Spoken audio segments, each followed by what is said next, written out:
on back to Brother Honeycutt's lesson this morning, being number 889. Again, as we mentioned earlier, Jack and Becky Honeycutt are with us. Jack works with the Willett congregation, involved primarily, I guess we could say, in mission work. He said he had 2 pages of introduction that I could use. I think, though, we'll skip that. I think, for any preacher, the ultimate compliment, at least this is my opinion, is that a person is a gospel preacher. Amen. And Jack indeed is that. Thank you, Steve. I appreciate that. You are blessed and have been blessed for so many years to have Steve and Libby working with you, or at least Libby. And it is my honor to be in your presence. And I want you to know that I don't take preaching the gospel very lightly.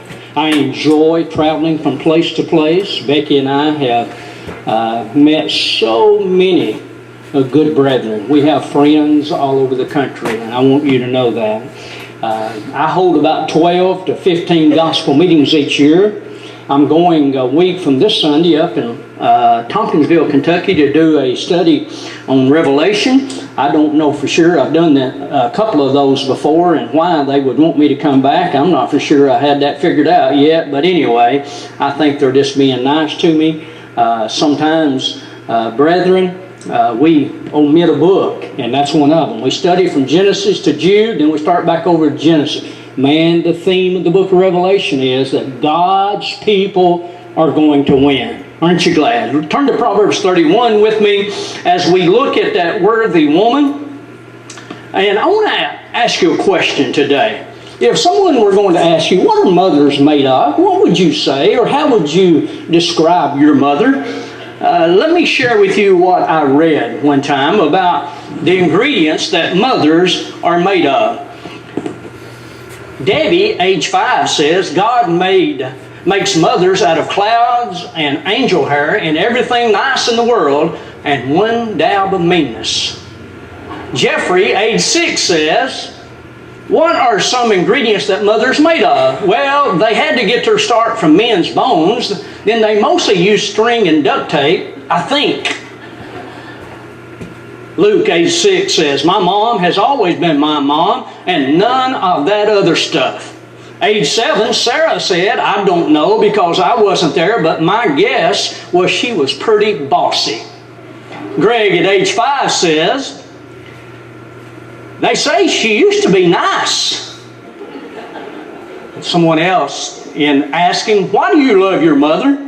I love my mom because she let me get out, get a dog, then she let me sleep with it, and I hope that dog lives forever. Didn't say much about the mother. Brianna said at age 6, my mom is the best mom in the world. She lets me share the chocolates in her lamp table drawer. She reads to me, and we sit on the porch and swing together. Ethan, age 7, says, I love my mom because she lets me read my book under the covers with a flashlight, and she gives me lots of chances to pick up my toys. I don't know about you, but I miss my mother. Some of you miss your mom. And I'm going to try to preach this lesson without being so emotional, because it's hard for me to preach lessons like this since my mother has passed away. Ladies, mothers, happy Mother's Day. But let me say this. This is not just an honor for you one day a year. We honor you every day of the year. And I want you to know that. Your children are proud to be your children. We're proud to have such good mothers and daddies. Someone said that Proverbs 31, if you got your Bible there, you might want to get there sooner or later, because I'll probably be there in just a moment. Proverbs 31:30 says, watch this, charm is delightful and beauty is passing, but a woman who fears the Lord shall be praised. Look at this one. He who finds a wife finds a good thing and obtains favor from the Lord. You know, when you look at these two passages here, he who finds a wife finds a good thing. And I was preaching that one day, and a man came up to me and said, "You don't ever been married to my wife?" Well, I am suggesting to you today that Proverbs 31, when you become a lady like this lady in Proverbs 31, she would be an honor to live with. It would be an honor for her to be my mother. As a matter of fact, I want you to notice in verse number 11 that mothers inspire. Look at verse number 11. And the heart of her husband safely trusts her. Well, let's go back to verse 10. Who can find a virtuous wife? For her worth is far above rubies. That word worth, or virtue, is the word worthy. And it literally means, what's this? Strength, valor, or noble. I don't believe there is a stronger person in the world than a good, faithful, godly woman. As a matter of fact, listen to what Napoleon said. He said, the future destiny of any child is the work of its mother. Abraham Lincoln said, all that I am or can be, I owe to my mother. Look at verse number 11. The heart of her husband safely trusts her, so he will have no lack of gain. The full confidence that he has in her. And by the way, trust is such an important part of marriage. Becky and I did a workshop. We called it over in Clay County, Tennessee, about a family workshop, and it was called a makeover, family makeover. Brethren, if this world ever needs a family makeover, it's right now in America. There are sometimes in a home, in a family, there is such lack of trust. There is no confidence. There is no respect. And as King Lemuel here, as you look at the words of King Lemuel, and by the way, when you look at this, beginning with verse 10 throughout the chapter, I'll just throw this in, won't cost you a thing. Every verse starts with a Hebrew alphabet. Now that's kind of interesting to me. In the same way in Psalm 119, bits and pieces and parts of Psalm 119, every verse starts with a different Hebrew alphabet.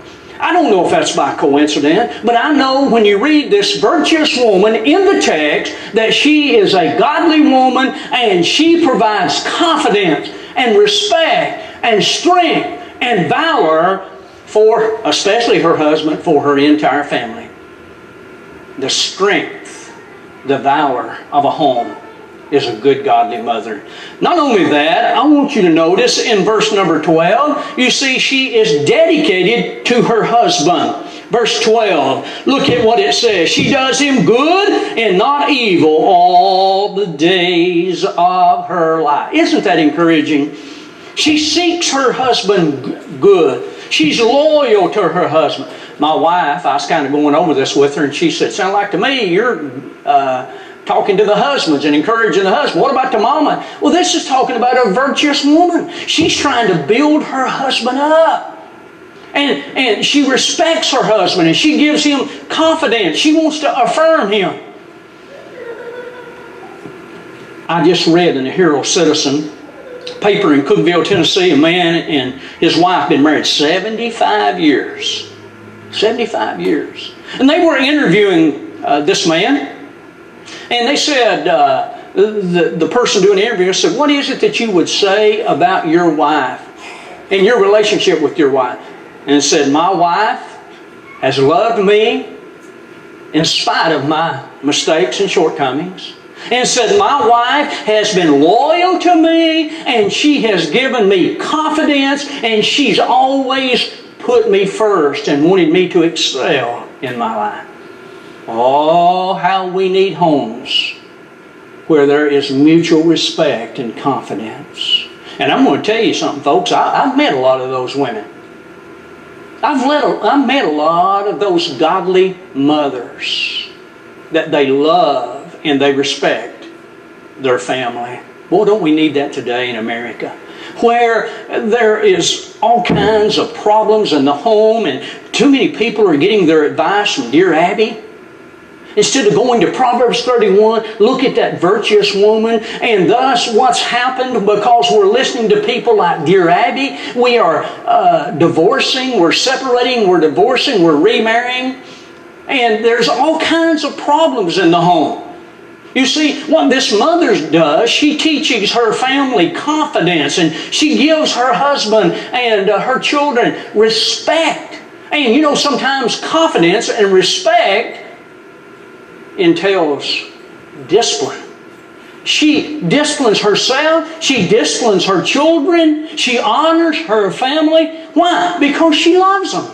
Now, I want you to notice also, she honors her husband. Verse 23, she contributes what I put up there to her husband's success. You ever heard this saying? Behind every good man, there's a great woman. And how true that is. I know I have drugged my wife all over this country. She told me about 2 years ago, she said, you're going to cut down on these gospel meetings, aren't you? And I said, yes.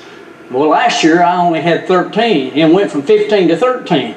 She said, I thought you were going to slow down on these meetings. I said, honey, I've only got 11 and a half this year.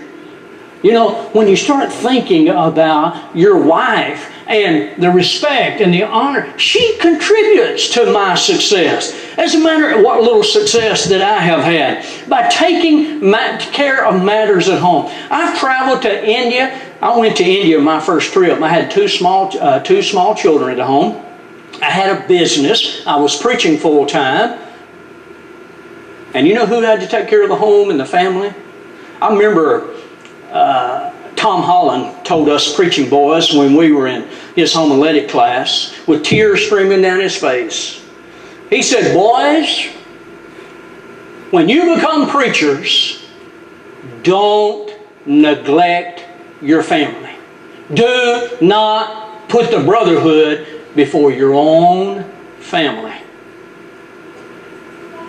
She takes care of the family. That's not just her responsibility, but she does that because she cares for her family. She loves her family. She wants her husband to succeed, but sometimes husbands neglect their families.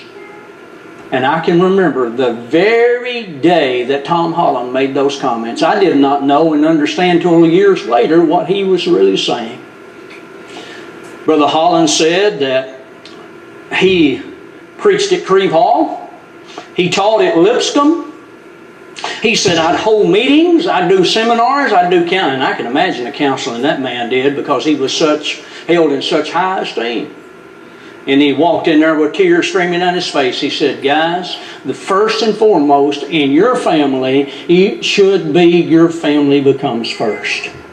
You see, what we do sometimes, we're so concerned about saving the world, we forget about those that are the nearest and the dearest to us.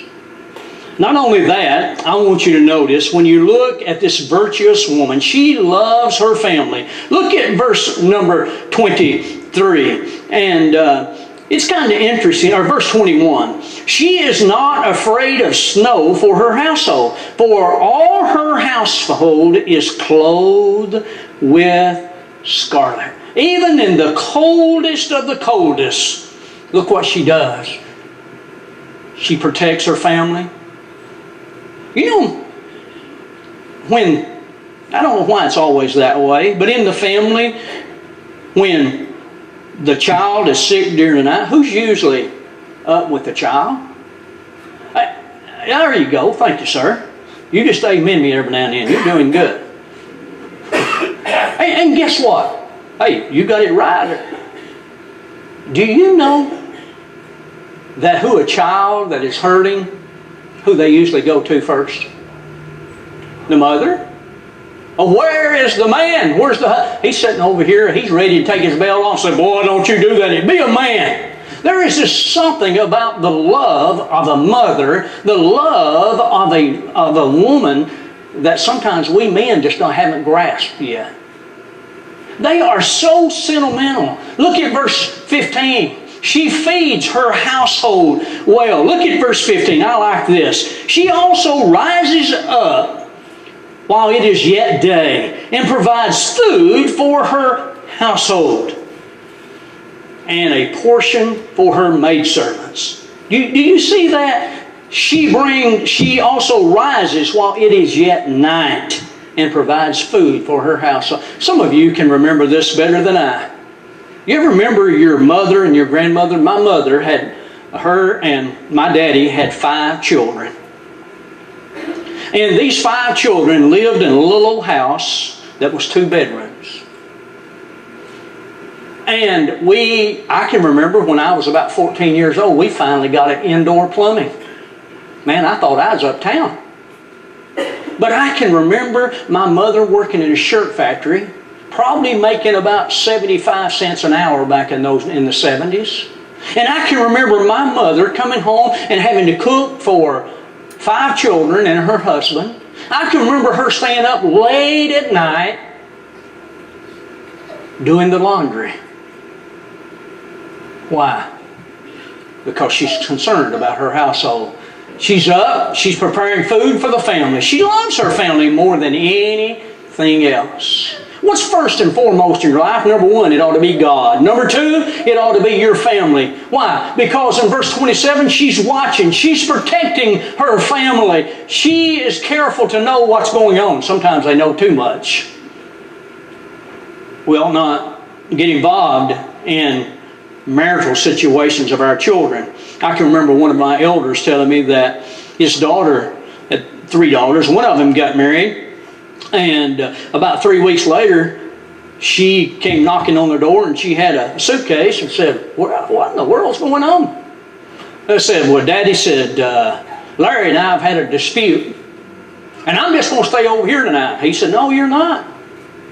No, you're going to go back home. You said I do, and you did it. You made a commitment to him, and you're going to get this thing worked out." And you know what? That's what wives and mothers do. They don't give up. Why? Because she wants to have a family that she can care for, that she wants to watch over. Guess what? That's what a virtuous woman does. That's what a godly woman does. She protects her family. She guides the home. You know, that's very scriptural, very biblical. 1 Timothy 5 and verse 14. When you look at what the text says, "Therefore desire that the younger widows marry, bear children, manage the house, give no opportunity to the adversary to speak reproachable." And you look at what Titus said, Titus 2. Instead of going to Dear Abby, let's go to the Word of God and see a family that is the kind of family that God wants. Last year, my son and I were talking. He said, "Daddy," he never said this about me, but he said this about his mother. And that's what I wanted him to say. He said, "Dad, I believe Mom is the best woman that I've ever known." You know, when you're a godly woman, you love your children and you try to rear them right and you're up with them and you're taking care of them. Isn't it a blessed thing when your children rise up and call you blessed? Isn't it a wonderful, wonderful thing? How many homes have just been torn apart? Some of you may have been in that situation that you couldn't help it. Some of you may be experiencing that right now. I don't want you to feel guilty. If it's not your fault, even if it is your fault, all you can do is repent and try to make it right. That's all you can do. But my point is this, friend, that the responsibility of wives, first and primary, is the home. Now, I preach that some, and folks don't like that. If you can't work outside the home and take care of the family, and you neglect the family, then you need to get your priorities in order. First and foremost is your children, your family, the well-being of your family. That's what those scriptures say. Somebody says, "Well, that's just in the first century. I don't know about the 21st century." Friends, the Word of God is the inspired, the inerrant Word of God. And what Paul said would work in the first century will work in the 21st century if we will honor what God says and be the kind of woman that Proverbs 31 talks about. You know, when you think about what Napoleon said, the destiny of every children depends upon the rearing of that mother in the home. You know, she's frugal. I had to look up what that word frugal is. It literally means being stingy. Well, not necessarily stingy. That's what I was going to say today. It means being wise in your spending. I want you to notice that being frugal. Verse 14, look at this. I like this idea. She likes the merchant ships. She brings her food from afar. You know what she does? Every day in the marketplace, they would often go into the marketplace and they would even trade and buy and sell, mostly doing trading where she could put forth her family, where she could feed her family. She's frugal. Now, watch this. In today's society, sometimes we're not frugal. I'm a Dave Ramsey man. If you don't know who that is, don't worry about it. But he's a man that gives advice, financial advice. I wish I'd listened to him 40 years ago. But you know what he says? That oftentimes younger couples, when they first get married, they get a credit card and they use the credit card, they max it out, they go borrow tons and tons of money to have a huge, nice house, and they put themselves in a financial crunch that they have to work at least one job, maybe two jobs, and what happens? You're supposed to be frugal. You're supposed to be wise even in taking care of the family. That would entail wise and quality time with your children. You buy, you sell, you trade. What does that mean? That means that I'm trying to use my money wisely. That's what a virtuous woman does. She clothes herself properly. Verse 26, I want you to notice the text. And it says, she opens her mouth with wisdom, and on her tongue is the law of kindness. You see, God and family was her life. Verse 25, if you'll notice this, her character, verse 25, strength and honor are her, what's this? Clothing, and she shall rejoice in time to come. Ooh-wee. Have you all seen those pants? Wow. We used to put patches on. But they got from here to there, they got, I don't know what you call it, but strips, and you can see the leg exposed. And I'm told they sell those in a department store. And I am told they're rather expensive. And some of the clothing that they sell today, I just don't understand why it even be legal. And yet I come into a lot of church buildings and I see a lot of folks wearing that mess. Friends, when you look at that virtuous woman, it's not the outward that is so important. It's the inward part of a virtuous woman or a lady that's so important. Now, I'm not saying quit wearing makeup. I'm like Marshall Keeble said one time. Brother Keeble said that, you know, these women, they'll dab on a little makeup here and a little makeup on there. And he said, you know what? He said, I've seen some of you without your makeup. He said, just keep on dabbing a little bit. I wish men could dab a little bit, don't you? Yeah. Yeah, thank you. Hey, notice, her inner beauty, that's the most important thing in life. Her inward beauty, her charm. We put so much emphasis on the outward person, we forget about the inward person. I want a real person, don't you? I don't like a fake. You ever had a person to just flatter you? Well, I don't. I started to use this. Someone come up and said, you're the most handsome man in the world. That wouldn't be flattery, that'd be a lie. But something, you know, where they flatter you, you don't believe they're sincere. A lady told me years ago when I first started preaching down in a place called Brimstone, that ought to tell you something about it, in Clay County. I was preaching that day outside of my home congregation, and I was nervous. And I got up to start preaching, and the man that led the singing, I didn't even know it till my mother-in-law told me, said, you know what that man led before you got up there? And I said, no. And it said, ready to suffer. I said, well, that's appropriate. But I got up to preach, and this lady was sitting on the second pew, and man, I was just preaching away or trying to, and she just sound asleep. And I'd get over there and I'd hit that bench and sound asleep. Now, that used to bother me. You just going to sleep. If you're taking medicine and you just can't help it, then it doesn't bother. I understand more. I'm a little more, I hope, wise than I was then. Because when she came out the back door, she said, I believe that's one of the best sermons I ever heard. I said, how in the world do you know? You don't say that. You see, when you think about a lady that's wearing clothes, that's not the emphasis of that particular verse. You know what it is? Inner wisdom. She extols herself with this inner beauty. My grandmother was a lot like that. She wasn't a Christian. My mother wasn't a Christian. But my grandmother was just a lady of inner beauty. She would just show her compassion, her concern. I told her, I said one time, I said, Grandma, you make the best fried potatoes I've ever eaten. That was before I got married. But it was brown. They were brown just like I like them. Man, I mean, and every time I go over to Grandma, she'd always have me fried potatoes. You know why? She wanted to make me happy. I just see the inner beauty of that lady. She was full of compassion, full of love. Now I want you to notice, as we close this thing out, look at verse 10, her value, her reward. Look at verse number 10, it says, who can find a virtuous wife, or a wife that's worthy? For her worth is far above rubies. What is she worth? She's more valuable than rubies. And rubies is a very expensive ring or whatever it is. And I want you to notice this, a rarity of a great value to a man looking for her. Now listen, got a lot of young people here. Let me tell you who you need to marry. You need to marry a virtuous woman.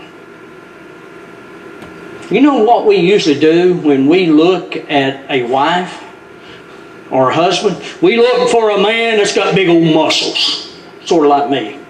And we look for a wife she's the prettiest woman in school. She's the most popular. You know what happens? The muscles turn to flab. The beauty, you know. You know what we ought to be looking for? Open up that Bible and look at Proverbs 31, like many of you are. I tell you, I know a lot of virtuous women, virtuous mothers, that they've sacrificed so much for their children. They have done so much. And look at her reward, verse 28. You know, the greatest thing that a mother wants is for her children to rise up and respect her and praise her. That's what we need today. To show, to fully respect and honor the mother. I know this is Mother's Day, and I don't know exactly who set this up and decided, but I believe every day ought to be Mother's Day. Children, respect your mother. That's what she wants. I'm old school. I guess you can tell that. I'm old school. And old school, you had sometimes to demand respect. And sometimes it would take discipline. We've got too many people today following the advice of Dr. Spock or Dear Abby than we do what the Word of God says. When you let your children at a very early age dictate what the home and the direction of that home, we're in trouble. You're in trouble. You have to teach respect and honor.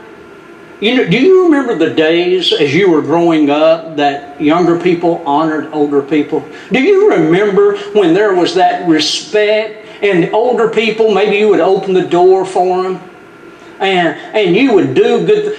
We have 100 children, and when there's a dinner, wow, you better look out. Man, them kids are racing there and they're going to be, and I'm just thinking about all these older people. And probably the older people would rather the children go first. I understand that.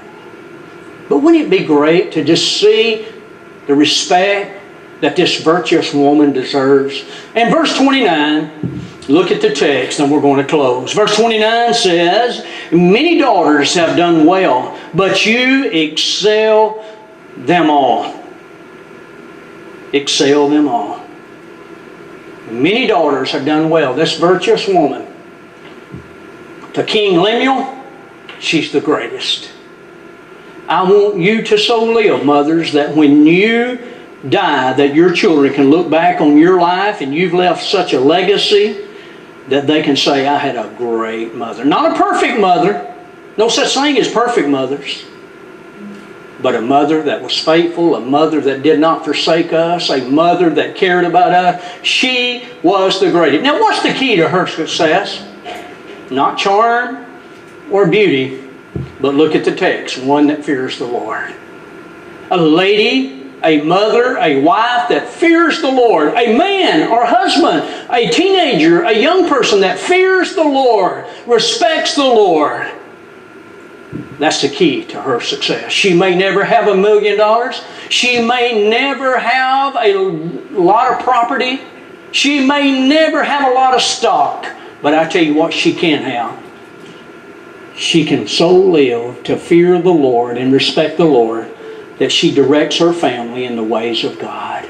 We need that in America today. We need honor and respect not only for one another, we need it in the home, we need it in the family. And when you've got it in the home, you've got it in the family, you're going to have it in church, you're going to have it in the community, and yea, you're going to have it in the world.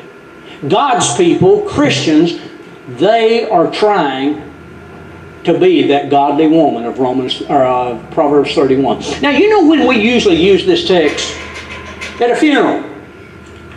A sister dies, and she seems to be a faithful Christian lady, and we get to the funeral, and we want to use Proverbs 31, and that's very appropriate. But I'm of the persuasion that we ought to encourage faithful, virtuous Christian women every day of their lives to be godly, to be holy, because the direction of that family depends a lot on the direction of the mother, of the wife. I used to be a probation officer. Most of the juveniles that I had on probation were on probation because they did not have a mother, or if they had a mother, the mother had been on probation. And so goes the home. Many years ago, I was not raised in the church. I decided when I tried to value the importance of going to church and being a Christian, I looked and I said, you know, I'm going to have children. And when I have children, I want those children raised up in a Christian home. And I want to be the kind of example before those children that ultimately one day they can go to heaven and be with the Lord. Friends, that is more important than anything in this life. Matthew 16:26, what shall it profit a man if he shall gain the whole world and lose his own soul? If you're not a Christian, if you've never obeyed the gospel, why don't you walk down the aisle, take a seat on the front row, give your life, give your heart to Jesus by repenting of your sins, confessing that Jesus Christ is the Son of God, and being baptized, immersed into Christ, and to live a legacy for your children by living a faithful Christian life. Would you come? While together we stand as we sing together.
Let us pray. Thank you, Father, for this wonderful day that we have today. Thank you for letting us all gather here today and learn more about your words. We pray as we depart here today that we'll come back to you later this evening to learn more, and that we'll go to our appointed places and do what is pleasing unto you. We thank you for all the blessings that you've given us, and we pray for the sick that they'll get the help they need to help them. Thank you, dear Heavenly Father, for sending your Son Jesus Christ to die for our sins. In your heavenly name.